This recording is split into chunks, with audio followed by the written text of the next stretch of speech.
आज हम पढ़ रहे हैं रस के बारे में। रस का जो शाब्दिक अर्थ होता है वो होता है आनंद या मजा लेना।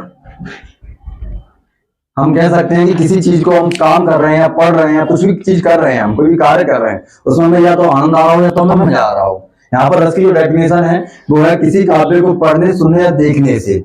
पाठक मतलब पढ़ने वाला, दर्शक मतलब देखने वाला। मतलब हम कोई भी कार्य कर रहे हैं, पढ़ रहे हैं, सुन रहे हैं, देख रहे हैं किसी चीज को, तो हमें क्या हो रहा है, आनंद की अनुभूति, हमें आनंद प्राप्त हो रहा है। उसी को हम क्या कहते हैं, रस कहते हैं।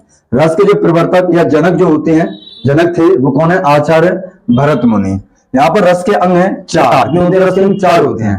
पहला स्थायी भाव, विभाव, अनुभाव और संचारी भाव। स्थायी भाव की जो संख्या होती है वो होती है 10, विभाव की जो संख्या होती है वो होती है 2, अनुभाव की जो संख्या होती है वो 4 और संचारी भाव की 33। अब हम पढ़ रहे हैं रस के भेद या प्रकार कितने होते हैं और उनके स्थायी भाव क्या क्या है। तो रस के भेद और प्रकार होते हैं 10। अगर हम बात करें आचार्य भरत मुनि के,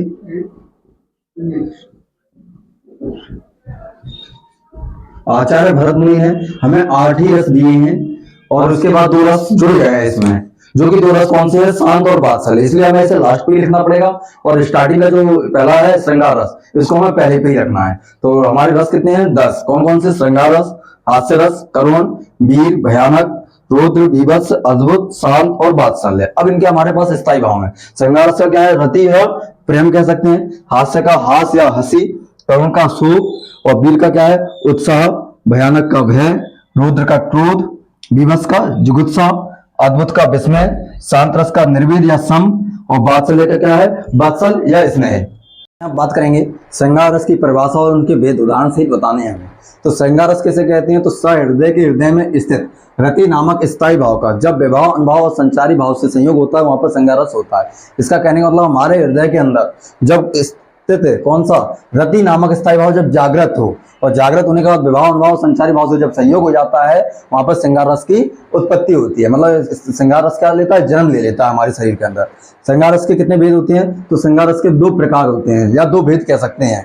कौन कौन से? तो नंबर 1 कौन सा है हमारा, संयुक्त श्रृंगार रस, और दूसरा कौन सा है, वियुक्त श्रृंगार रस। संयुक्त श्रृंगार रस की डेफिनेशन क्या है, तो इसमें नायक नायिका के परस्पर मिलन का वर्णन होता है। मतलब हम ये कह सकते हैं किसी लड़की और लड़का का परस्पर क्या होता है, मिलन हो रहा है, उसे हम क्या कहते हैं, संयुक्त श्रृंगार रस कहते हैं। जैसे क्या लिखा है, राम को रूप निहारती जानकी कंगन के नक्की परछाई। इसका मतलब ये है जब राम जी और सीता जी की जब शादी हो रही थी तो उस समय की बात है कि मंडप में बैठे थे और सीता जी ने जब राम को देखा तो उस समय वो अपनी नजरें, उनकी नजरें कहाँ मिली, उनके कंगन जो पहनी हुई थी उसमें परछाई आ रही थी। तो उनको जब देखा तो उनको नजरें हैं वहां से हटी नहीं रही थी। ये लिखा है, याते सले सुध भूल रही कटेक नहीं पर टारत नहीं। वो कितना भी चाहकर उस नजर को हटाना चाह रही थी लेकिन नजर हटा नहीं पा रही थी। अगला है वियुक्त श्रृंगार रस। यहाँ पर क्या है, जहां नायक और नायिका के विरह का वर्णन हो, मतलब किसी चीज का क्या हो, बिछड़ने का वर्णन होता है, वहां पर क्या होता है, वियुक्त श्रृंगार रस होता है। जैसे लिखा है, हे खग मृग हे मधुकर श्रेणी तुम देखी सीता मृग नयनी।